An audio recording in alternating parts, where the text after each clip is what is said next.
Federal ministers announced $7.5 billion in support for workers and businesses today affected by the Canada-U.S. trade war. The government says they've learned from the last round of support measures and responded accordingly.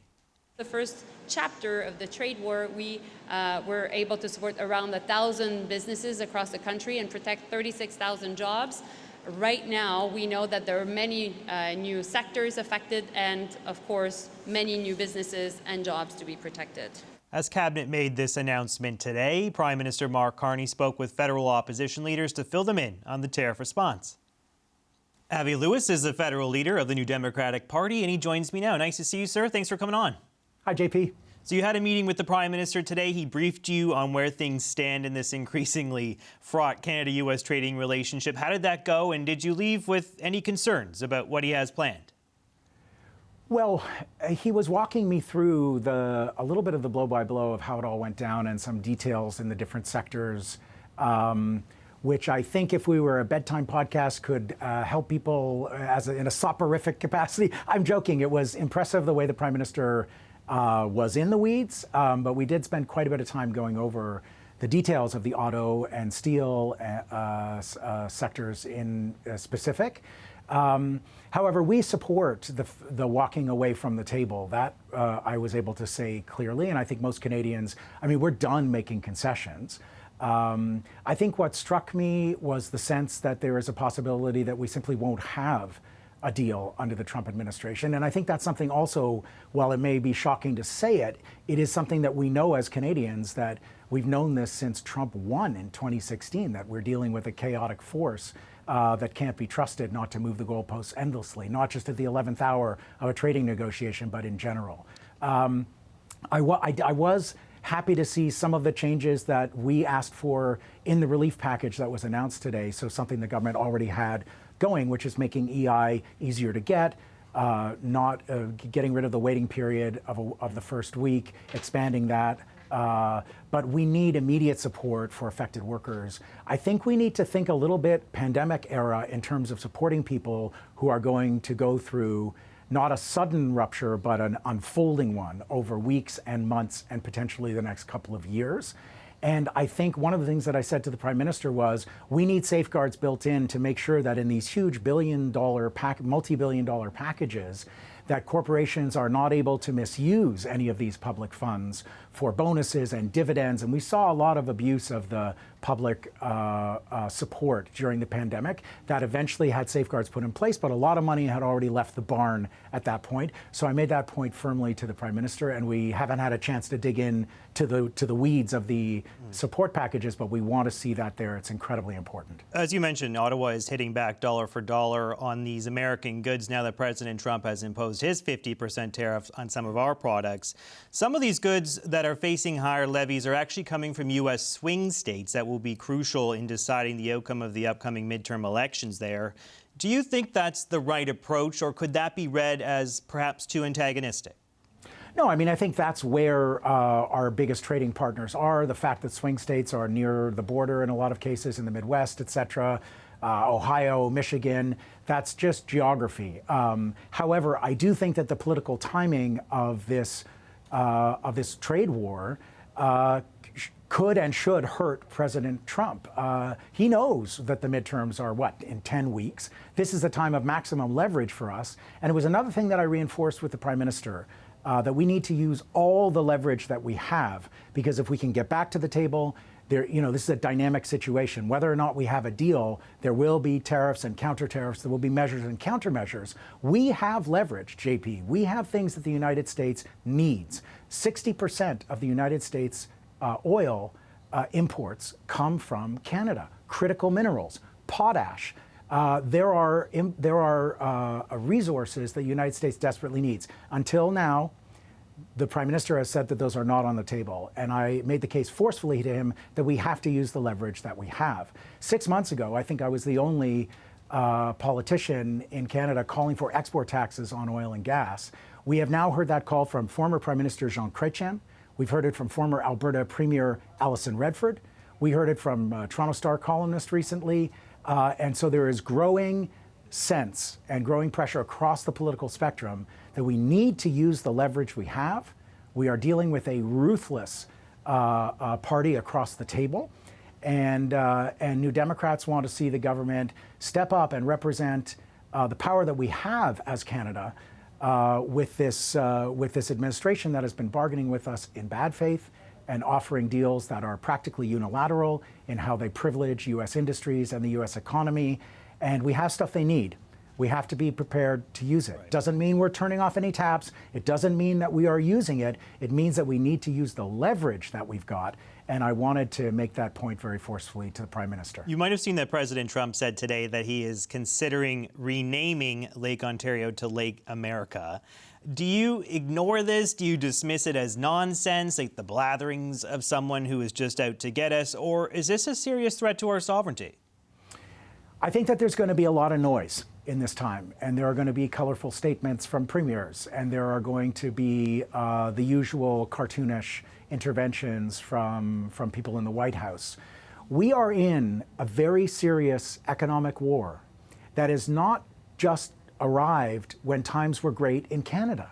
We are dealing this whole tariff threat and the whole thing that's been unfolding for the last more than a year and a half has come on top of an everyday emergency for Canadians of just trying to get by with a cost of living that is out of control. And we are long past time when we need to deploy a significant portion of the extraordinary wealth and corporate profits in this country that are undertaxed and put some of that wealth behind a public option for groceries, a national rent cap so that people don't deal with escalating rents in this time. The public services that Canadians rely on, the cost of medicine. We were supposed to have pharmacare by now. People are dealing with escalating costs for transit, for everything in their lives. We need to address the cost of living crisis like the emergency that it is, because it's going to get worse in the period of economic unrest to come. And I made that point to the Prime Minister as well. You praised Manitoba Premier Wab Kinew last week when he was sort of lashing out at this idea of signing a deal with Trump. And Mr. Kinew obviously has been very vocal about Trump. He's called him a very weak, someone who can't be trusted. He's repeatedly raised the Epstein files. Yesterday, we saw Ontario Premier Doug Ford attack the president in personal terms too, calling him a loser, the king of bankruptcies. These comments, of course, come after Trump has attacked this country and our leaders. But do you worry that these personal slights could hurt our chances of ever reaching a deal with the Americans? I take your point that that might not come together easily. It might not happen anytime soon. But are you worried that it's become so nasty that it's going to be hard to broker anything with the Americans? Yeah, I don't think the theater is helpful. And to be clear, I was really pleased to see Wab Kinew identify the strategic moment that we're in. The notion that the American president is weak right now is indisputably true. He started a forever war in Iran, dragged into it by the state of Israel, which he's having real trouble with on this domestic front. He's 10 weeks away from midterms, where there is a surge in the Democratic Party, and as we've seen, an extraordinary energy behind Democratic Socialist candidates in the United States who are laser focused on the cost of living for working class Americans, as we are in Canada among the working class really struggling today. That's where the focus should be. And when Wab Kinew reminds us that the president is not in a strong negotiating position, I think that is a helpful way of telling the story for Canadians and reminding the Canadian government, again, we have stuff that they need. We have to be prepared to use the leverage that we have. But the theatrics, JP, it's understandable. People are upset, people are scared, and people are angry. But we got to keep our eyes on the prize. We are a wealthy country, and we have had a year and a half, almost a year and a half under this government to chart an independent economic path. We have been disappointed to see that the Carney government has doubled down on fossil fuels. We're buying a new pipeline now for an industry that's on track to make $100 billion in wartime profits this year. They're doubling down on AI with very little guardrails and almost no regulation that we can detect, and these huge investments in weapons and war and military spending. We're talking about the cost of living. We're talking about a public option for groceries. We're talking about a national rent cap. We're talking about an independent Canadian economy based on a renewable revolution. JP, we have the conditions right now. We're at a fork in the road moment for Canada, a look in the mirror moment where we could embark on a project today of embracing renewable energy, which is the only real energy sovereignty we have, and a sovereign supply chain where we trade renewable energy, electricity across provincial borders in Canada, where we have incredible resources that are languishing, and an immense amount of capital that is on the sidelines waiting for our government to lead us into a greener future, where we had just this year, India and China have now put in place so much solar energy capacity that it covered all new demand in the two most populous countries in the world.